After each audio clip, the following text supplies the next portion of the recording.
Chinese people and the government have been battling it out over foreign currencies for years. The Chinese are trying every means possible to convert the renminbi they have into foreign currencies to preserve the value of their wealth.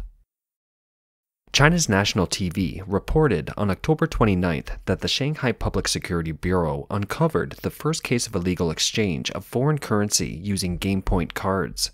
To avoid informing the Chinese people of this new method, the report has carefully omitted essential technical details. We can only make out the following information. The case involves more than 20 people and 3 online exchange platforms. The value of unredeemed GamePoint cards seized by Chinese police amounts to $310,000 US. The total amount involved is up to more than $4 billion US. According to the report, since October 2015, the involved individuals have built offshore servers and then set up a network of exchange platforms to solicit customers and provide foreign exchange services. Because of online GamePoint cards' international circulation and price stability, the operators link them to the value of a currency through their own exchange rate, and the GamePoint cards became a medium to connect domestic and foreign areas to carry out underground exchange transactions.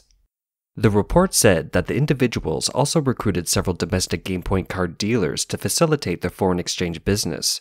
An industry chain was formed that included multiple links such as management groups, sales groups, point card groups, and receiving groups. All this was running orderly and had been operating safely for around 6 years in total. Recently, the Chinese Communist Party, or CCP, has been releasing signals in the official media about cracking down on underground banks. On October 29th, the State Administration of Foreign Exchange of China, or SAFE, briefed again 10 cases of penalties involving underground banks. The 10 cases involved 2 enterprises and 8 individuals penalized by SAFE from 2020 to 2021, with the highest fines amounting to US $840,000. The briefing said that the subjects involved in the cases realized capital exchange and cross-border transfer through underground banks. In one of the cases, a Chinese individual, surnamed Zheng, from 2018 to 2020, made 32 transactions of foreign exchange through underground banks for a total amount of $7.472 million US. Despite strict government control, Chinese official intelligence shows that the efforts of Chinese people to move their assets abroad have never abated. In January 2017, China's Foreign Exchange Administration explicitly imposed a quota of only $50,000 US per person per year and a prohibition of its use for capital projects such as buying houses, securities investment, and purchasing dividend insurance abroad. Based on the new rules, except for the prescribed channels, the purchase of foreign exchange by individual Chinese is limited to certain affairs, such as travel, studying abroad, official and business trips, and visiting relatives.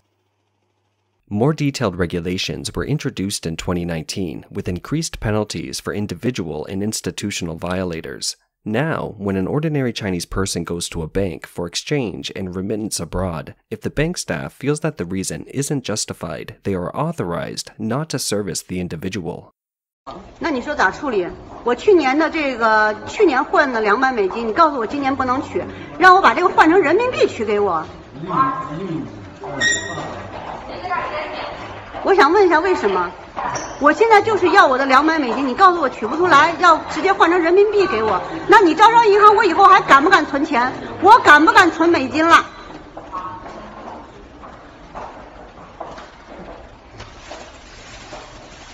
那你跟我说一下，招商银行能不能以后存美金？还存了美金还能不能取出来？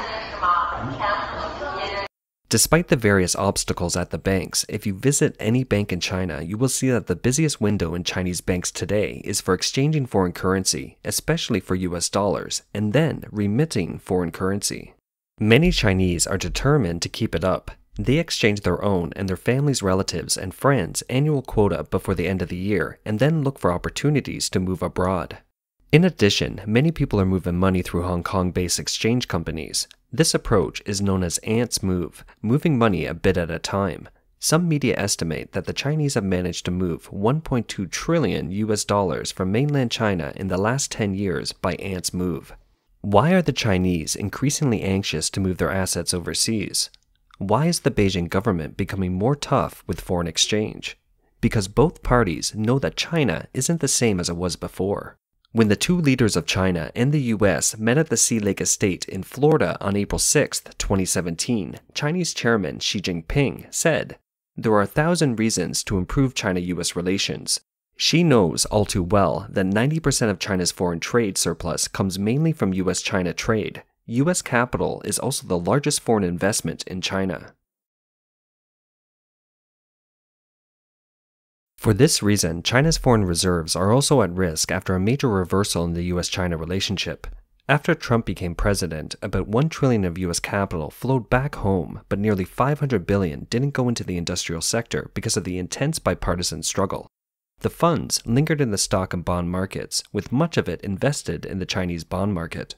Beijing has been attracting foreign institutional investors to buy Chinese bonds through higher interest rates, keeping the funds at Chinese banks to maintain its foreign reserves. Then there is the total amount of foreign direct investment into China, or FDI. China's official data available on FDI is $1.8 trillion as of the end of 2019. Whether this figure is authentic or not is still difficult to determine. These are the two main sources of China's foreign reserves. First, China's exports. When goods are sold overseas, they are usually settled in foreign currency. Chinese companies and workers take the foreign currency they have made and exchange it for renminbi at Chinese banks. Second, overseas investors convert the foreign currency they hold into renminbi. China's foreign reserves are a state secret because renminbi isn't an international currency. To do business with other countries, China has to use a currency recognized by other countries for international payments. Then it's necessary to store currencies such as the US dollar, the Japanese yen, the euro, etc. These foreign currencies, which have been stored over time for overseas transactions, constitute the foreign reserves of the Beijing government.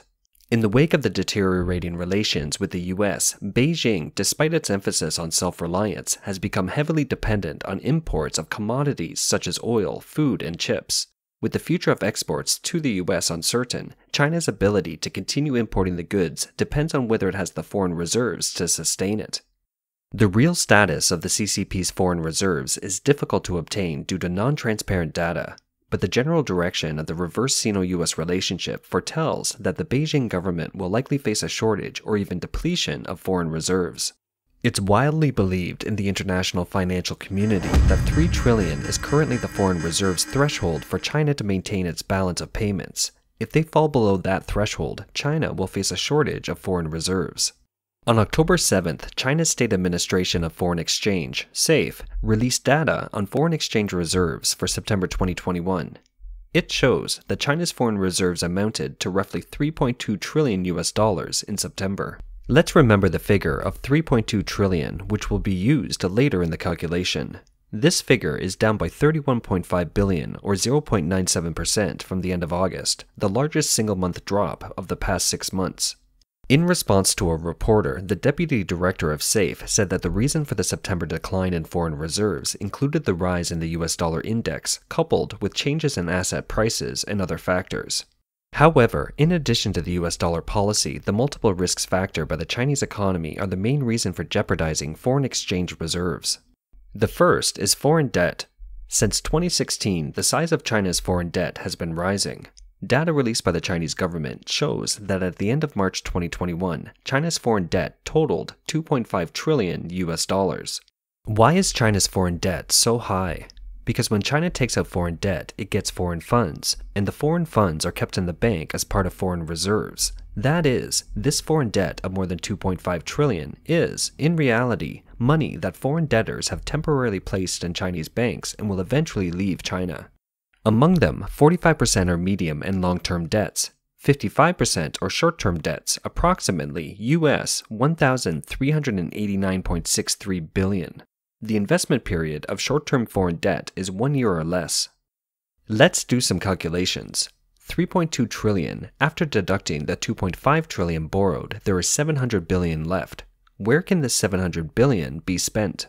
China imports oil, natural gas, grain, metals, industrial equipment, raw materials, chips, and so on, which requires nearly $700 billion in imports each year.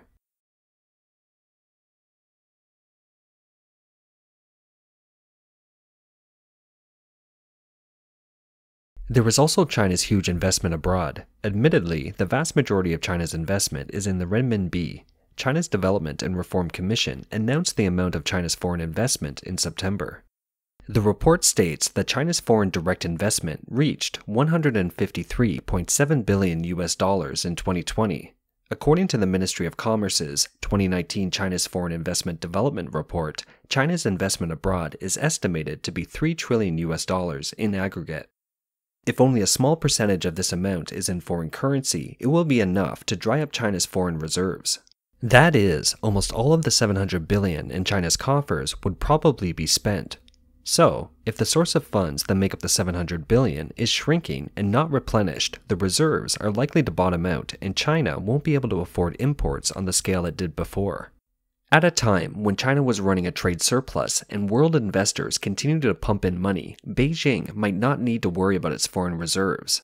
But that's no longer the case. Beijing has been seen the flea of foreign capital. When foreign companies pull out of China, they take with them the money they once put in Chinese banks. In recent years, an increasing number of large international corporations have pulled out of China. The recent real estate crisis in China has obviously scared some international investors. Data reported by the International Institute of Finance in September 2021 showed that foreign investors withdrew $8.1 billion from China's debt market in August, the largest outflow of funds in 6 months. At the same time, foreign investors who plan to enter the Chinese market have also chosen to stop at this point. CNBC reported on October 29th that although mainland China remains an option for manufacturing investors, many companies are leery of investing in China and they now choose to stop. Plus, if China's exports to the US fall and the US-China trade surplus shrinks, China's foreign reserves will face a deeper crisis. Nonetheless, China still has Hong Kong as its cash machine. The Hong Kong Monetary Authority recently announced that its official foreign reserve assets stood at $495 billion at the end of September 2021. However, since the Hong Kong National Security Law was passed in 2020, Hong Kong's financial environment has been deteriorating. In the face of the central government's huge demand for foreign currencies, the outlook isn't optimistic as to how long Hong Kong's foreign reserves can hold up. All these reasons are why Beijing is now so strict in its foreign exchange policy. Chinese people are only allowed to exchange $50,000 per person per year for their hard-earned money. The strict foreign exchange policy is tantamount to turning the wealth in the hands of the Chinese people into bank slips like RMB, which can't be exchanged for international commodities. That is why Chinese people who have seen through the CCP's currency game are so persistent in transferring their money abroad in Ant's move as a way to preserve their wealth. But now, it's getting increasingly harder. On July 27, 2021, the official website of China Merchants Bank issued a notice on the adjustment of personal two-way foreign exchange trading business. It says, the bank will close the sign-up service for the personal two-way foreign exchange trading business, effective immediately. On August 31st, China's Huaxia Bank announced that it will suspend personal foreign exchange trading business starting on December 1st, 2021. On October 8th, the Industrial and Commercial Bank of China announced that it would suspend the opening of trading accounts for foreign exchange business from October 17th.